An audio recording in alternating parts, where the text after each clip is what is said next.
When you think about the experiences where you derail yourself, most people do this during holidays, vacations, anniversaries, and any type of party. And it's because most people fixate on the experience and they associate gluttony with food or alcohol making the experience. And then maybe you might shift it to, well, the experience is actually in the engagement in the moments that I get to create with the people that are there.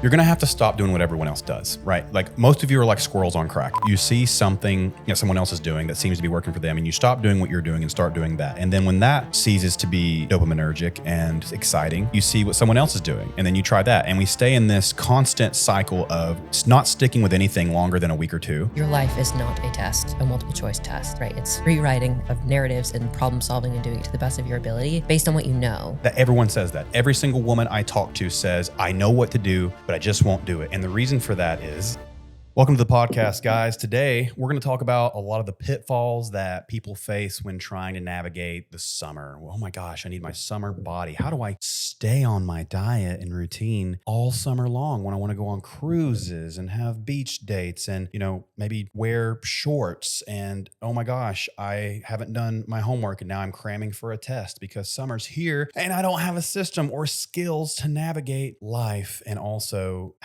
maintain or get the results that I want for my body. So that's what today is about. The first thing I want to call out is, if you are panicking because it's summer, it's because you haven't acquired the skills to be able to get the body you want and maintain it. And I say this because it's not about a diet. Like if you're crash dieting for every cruise or vacation you go on, your shit's broken. And if you want to get out of that, we're going to give you the tools to do that today. But let's just think about first. Look, I do hundreds of calls with women prior to joining our program. And there's a lot of commonalities that I see. The most prominent ones are all or nothing mentality when it comes to getting results, whether it's weight loss, fat loss, adding shape, etc. Perfectionism, which is if I can't do it perfectly, I won't do it at all. And then overestimating your competency with this stuff. That's number one. And that's something admittedly you brought to my attention, really put into focus what the problem really is. Because the number one phrase that I hear is, I know what to do, but I just won't do it. That everyone says that. Every single woman I talk to says, I know what to do, but I just won't do it. And the reason for that is you lack skills and you're overestimating your competency here. And anytime you overestimate your competency with anything, it's dangerous because you will think you're better at something or that you know more than you really do. And as Kait has said many times, I believe this wholeheartedly, it's not about what you don't know, it's what you think you do. And so you think you know what to do, but what if you actually don't know shit? And the second you can have that realization and accountability and that acceptance of, man, I don't know shit about fuck when it comes to getting body results, that's the place you learn from. So I want to expand on that. So the people often say, I know what to do, right? I know how to lose weight. If I were to ask you, what do you think you need to do right now in order to lose 25 pounds? You would say, I need to be in a calorie deficit. I should probably be working out and strength training. I should probably be moving more and I could probably eat better. Okay, great. So you know the answer, but what people confuse is the difference between knowing something and understanding it. Understanding only comes from experience. You have to apply and walk through that stuff to understand the difference between the what and the how. Because the difficulty isn't in knowing what you need to do. It's understanding how do you apply that within the context of your life, right? Everybody can answer the question, calorie deficit, blah, blah, blah. People struggle with how do I stay consistent with that when my life looks like this? That last part's key. How do I apply this within the context of my life? Yeah. And so that's obviously where coaching comes into the game because that's an art. But when you think about the experiences where you derail yourself, most people do this during holidays, vacations, anniversaries, and any type of party. And it's because most people fixate on the experience and they associate gluttony with food or alcohol making the experience. And so again, this is a perception and a story. And so instead of leaning into the story and kind of reinforcing that belief, you might question, well, why do I think that's what makes the experience? And then maybe you might shift it to, well, the experience is actually in the engagement in the moments that I get to create with the people that are there. And so do I need alcohol to create great moments with people that are there? Do I need to eat everything in excess to create good moments and memories with people that are there? Well, no. But if you're somebody who feels uncomfortable in rooms, if you're somebody who feels uncomfortable going home because your parents always bring up some type of subject, or you have an aunt who's always noticing and commenting on people's weight, whatever it might be, and so the vice that's available to you helps you not have to engage with that, okay, that's something to work on. And so I'm not here to demonize people or judge you for the way that you live because we all have different vices, right? What that looks like for people is variable, but we all struggle with something and we all find some source to work through the internal conflicts that we have. That's human. It's not an error of you. It is just a part of being human. However, really investigating the vice and then really looking at what motivates you to do that, right? That's a better question than like, why do you do it? But really what motivates you to do that? And if you can see that, oh, I really feel uncomfortable talking about this, or I really really don't like these people. I really feel insecure and I don't want to be approached by anybody. It's easier to just stand in the corner and pick at the snack bar, whatever it might be for you. Those are all valid feelings, but you're going to continue to repeat the same cycles of your behavior that leaves you feeling disappointed starting over again January 1st, or maybe in the fall because summer's your letting go time or whatever it might be. And then you continue to not get to where you want to go, right? And so you always have to start over, and starting over again feels exhausting. And then you resent yourself, or you internalize that with your self-esteem, or you judge yourself for what you're capable of, or you just feel like it's not possible for you. And you create more and more stories that reinforce these beliefs that you continue to walk through, and you drive your own outcomes by focusing or believing, validating that story to be real. And I've talked before about the difference between something being valid and something being true, but I digress. I just think that that conceptually is really important for most people to understand, is it's not about the what and reciting things like you did in college, or when you're taking a test that's multiple choice, you do the flashcards, you memorize the answers, so that when you see the question, you know what the best response is. Your life is not a test, a multiple choice test, right? It's rewriting of narratives and problem solving and doing it to the best of your ability based on what you know. And then the more that you expose yourself to an experience, you learn so many different variables come into that you didn't conceptualize before. And that is why no matter what goal you pursue, you will always fail. You will always fail at first, because nobody gets it perfect the first time. And so giving yourself that angle of perspective here, now let's talk about how we might go about navigating different seasons of life. Yeah. So the first thing is, in my opinion, you're going to have to stop doing what everyone else does, right? Like most of you are like squirrels on crack. You see something someone else is doing that seems to be working for them, and you stop doing what you're doing and start doing that. And then when that ceases to be dopaminergic and exciting, you see what someone else is doing, and then you try that. And we stay in this constant cycle of not sticking with anything longer than a week or two. And therefore, I mean, and truth be told, nothing happens in a week or two. So no matter what you do, you're going to have to find something that you can continue doing and make it repeatable. The other part of this is you're going to have to stop thinking that you're one plan away from figuring this shit out. And I say this on all calls that I have with women prior to joining our program. I say, what if it were less about following a plan and a set of rules to get an outcome, and more about building a life that you live that makes fat loss or body recomposition a inevitable byproduct of the skills you now have and the values you have instilled into your life? Because if go back to the integrity gap, if you say you value your health, your body, quality of life, but you're not living in a way that would demonstrate that, then we have an integrity gap between what you say and what you live. And going back to what you said about it's not about what you know, my definition of learning is the difference between what you know and what you don't know is what you live. And so if we think about that and you ask yourself, what type of person would I have to be in order to live in a way that makes body composition change an inevitable byproduct of that? And then we can simplify it down to four basic things that we preach on our social media day in and day out and have so for years. One, eating sufficient protein. Protein has the highest thermic effect of food, so you burn the most calories digesting it. It supports lean body mass. It helps your metabolism. It helps with satiety, so you're less likely to overeat calories in proportion to your energy expenditure, which is what we have to do in order to lose weight. And so protein, right? And a lot of people have a misconception that it means protein shakes or steak, right? Like when I say protein, what's the first thing comes to your mind? Okay, you don't have to eat just that. Protein comes from a variety of sources. You need to eat it early. You need to eat it often throughout the day, right? If you just do that, I mean, if the populace overall just ate more protein, the obesity epidemic would be cut in half just from that alone. Protein. Two, overall activity. So step count's a good indicator of this. I get asked all the time, what if I have foot problems and I can't walk and I gotta eat? Then ride a bike. I don't care. The key is movement. You want to swim, you want to ride a bike, you want to march in place. Doesn't matter. Your overall activity is more impactful for your overall body composition than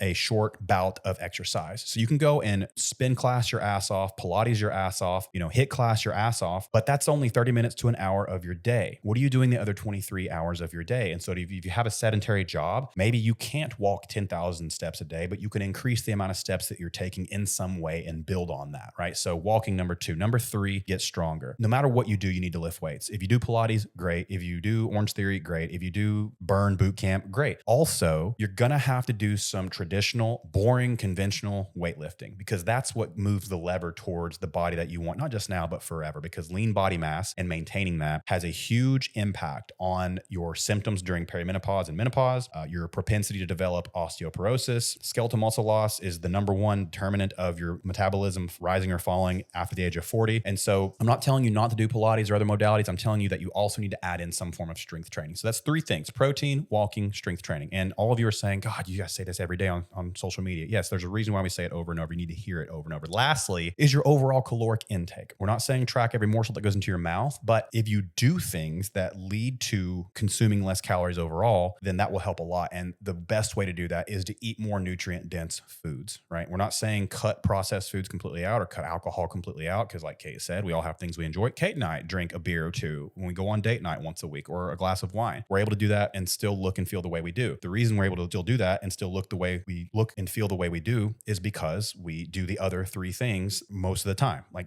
the vast majority of the time, day in and day out, and have done so for years. So it doesn't have to be a diet. It doesn't have to be complicated. If you just think to yourself, what am I doing in each of these categories? And what is the next most attainable step in each of those categories, right? Now, this whole podcast is about getting ready for the summer. My point in saying all this is if you did those four things the majority of the year, you wouldn't have to get ready for summer. You would already be ready for summer, because the outcome of you embodying these values consistently would be you have the body composition that you want. It's not going to happen overnight, but it will happen. It is guaranteed it will happen no matter what if you just do those four things relative to what you're already doing and building in each of those categories. I think that that's fantastic. And so one thing I want to expand on a little bit is two things. One is most people have unrealistic expectations when it comes to body transformation. And so the reason that you start a diet, maybe your friend starts something, you notice that they're seeing progress, and like, I'm going to do that because it worked for them. And so you try. And because it's hard, because it requires effort, because you're hungry, because you're exercising and you're sore, and because you're seeing the effort that you're putting towards it and the difficulty associated with those new efforts, you expect it to go fast, right? The level of difficulty and the level of hard that I feel means that I should be seeing this as an outcome. And that's where you're going to be disappointed every single time, because that's not how fat loss works. So just kind of reconciling the fact that if you focus more on consistently engaging with the behaviors that will drive the outcome, if you are consistent with them over time, is significantly more important than what the scale says on a day-to-day basis, because it's going to fluctuate. That's just normal. So fighting against that reality is only going to keep you frustrated. Whereas if you accept the responsibility and accountability of you following through on those things that Mav just mentioned, if you do that consistently over 12 weeks, over 24 weeks, you are going to get closer to where you want to be. So all of that being said, learning is same environment, new behavior, right? And so when we think about how you handled your last vacation, how you handled the last holiday season, how you handled the last event that you went to or dinner that you went out to, right? Maybe you ate with what sounded the most delicious. And so unbeknownst to you, that was a 1,600 calorie meal. And that's like your daily total calories in one meal. But because you do not have the education around nutrition yet, you just thought you were making the healthy choice, right? Those two things are not synonymous. Healthy choices does not equate to low calories. Okay. This is why you can have a salad that's 1,200 calories where you could have saved calories by getting steak and potato, right? But you see the steak and you're like, oh, that's too dense. The starches and the potato are going to make me fat. So I'm going to go with a salad, not knowing that the dressing itself is 300 calories and the cheese and the bacon and all the other stuff that you get put on top of it is going to create density in that food. Okay. So this is why tracking your food is so important. If you track the things that you normally eat, you will understand that portion control is one of the most important elements, if not the most important element when it comes to fat loss. That does not mean you cannot eat what you want to eat. It means the amount and how often you're eating it probably has to change as a lifestyle change, right? So those things being in mind, when we talk about calories in, most people only focus on that side of the column where you neglect to understand the relationship between calories in impacting calories out. This is why there's a lot of people who talk about, you can't have macro tracking as a principle for overall health and transformation, because what you eat is so important, especially on the vegan and kind of carnivore side. They take that more so to the extreme. You can have what you'd like to have, but you probably can't have as much of it as you want. And instead of fighting that reality, accepting that makes it easier for you to understand, I can have this whenever I want to, but I'm not going to have an entire pint of ice cream anymore. I'm going to portion that out to what my body needs while still enjoying what I want to have. And so again, the relationship, he broke that down very nicely. When it comes to strength training, just remember 70% of your daily caloric expenditure comes from what your body demands are. If you do not have a ton of lean body mass is calorically expensive. So every time you work out, just think about it like compound interest, right? You might have a very low amount of lean body mass and you might be newer to strength training. So the return on that for the first 6 months is probably going to be like 5%, not very high, 3%, 1%. But you do that for a year, well, now you're up to 10%, right? And so that return compounds the more effort and consistency that you put into that effort. Again, building skeletal muscle mass, lean body mass is probably the best investment that you could ever make. That on top of food quality. He talked a lot about protein. Protein has the highest thermic effect of food, right? So again, calories in impacts calories out. So if you're having protein more often, it requires more calories than the other macronutrients to digest that food itself. So prioritizing protein will help with satiety, it will help with lean body mass, but also helps with calorie expenditure. So FYI there. Same with fiber. This is why fruits and vegetables are really, really important. Now, when it comes to how you order your food, I'm not here to tell you what to do, but I do think that having realistic expectations with whatever endeavor you're about to go on is very important. And when I work with clients, one thing I'll ask them is, how do you want to feel when you get back? Where do you want to be? How are you going to feel if that scale is up 10 pounds? How are you going to feel if you maintain your weight? Right? Because most of you judge yourselves based on what a scale says. So let's not pretend that that doesn't play a role in your own self-esteem. Let's just bring that to the forefront of the conversation. How are you going to feel? And what do you want to feel? If we know the outcome we're looking for, then you can backtrack that and go, okay, well, if that is my goal, then what would I have to do for that to happen for me? Well, probably not binge drinking, probably not eating appetizers, dinner, and dessert every night, probably not being sedentary. So just looking at the things not to do, well, then what could you do, right? The inverse of that would be prioritizing my protein, having some boundaries around what is my drinking flexibility going to look like. When I'm ordering meals out, how could I go about that to stay in alignment with my goals, right? So whether you want to gain weight, some people are fine gaining weight on vacation. I'm not here to tell you what to do. Some people want to maintain their progress. I don't mind being flexible. I just don't want to go backwards. And some people want to continue to see progress. And so for each of those goals, the approach is going to be variable. And how you apply the things we've just laid out is dependent on you and your goals. So having realistic expectations, thinking about where you want to be, and then backtracking for accountability purposes. Okay, if that is my goal, how am I going to go about it with applying what I know I need to apply in the context of this experience I'm going through?